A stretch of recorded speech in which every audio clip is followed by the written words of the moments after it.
Alright, so while working on my hitbox, I realized I did not like the way I had set up my team tags. And so we're going to change things a little bit real quick. This is going to be a very healthy, good overhaul. So in our tag interface, we're going to want to leave get and add gameplay tags still. However, we're going to add in a get team tag, which is going to have an output of just a gameplay tag, and set team tag with an input of a gameplay tag. And the reason we're going to do this is when it comes to a team, we just want the simple information of what team you're on, and containing that within a gameplay tag container, while that can be nice, it gets harder to compare teams because we'll have other tags in there, like some various states and such. So after we do that, let's move on. Next thing we're going to do inside of our character base, we'll want to do the newly added after you compile. Oh my goodness, I have a little cat. After you compile in here, all right, get down there. We'll need to come into our character base, get team tag. We're going to add a new variable called team tag of gameplay tag type. And we're just going to plug that in. Set team tag. We're just going to now set this equal to that team tag. In our player character base, in the get team tag, we're going to just do right here, team players. Alternatively, we could, this is fine for now.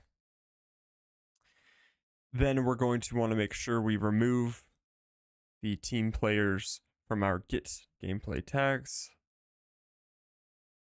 In the enemy character base,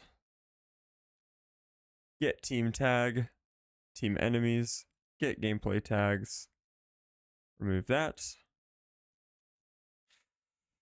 Projectile base, this is where things will change a little bit more. For get team tag, we want to just plug in a newly made variable, team tag of gameplay tag, plug that in so we will be able to get the projectiles team tag. Set team tag will be the same. We will just make sure to set that equal to the tag.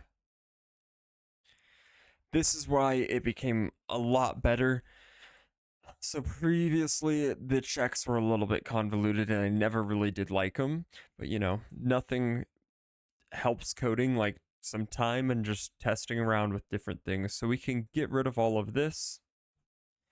And now all we're going to do is a incredibly simple check where we get the team tag of our overlapped actor and we compare if it is not equal to our newly made team tag variable. If that's true, then they are not on the same team and therefore we will apply damage. That is infinitely more simple. It's just so much better. Finally, in our spawn projectile, we'll want to get rid of the add gameplay tags interface function and then utilize our newly made set team tag with the team being the tag. So everything was a pretty quick fix, but once we hop in, we'll see.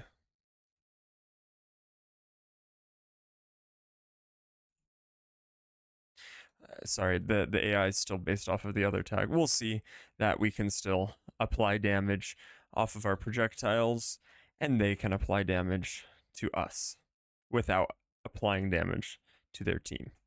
Perfect. So that's just a bit of a overhaul, a lot better of a solution for the team tags. We still will need some degree of gameplay tags in the future. However, this will work better for our team tags.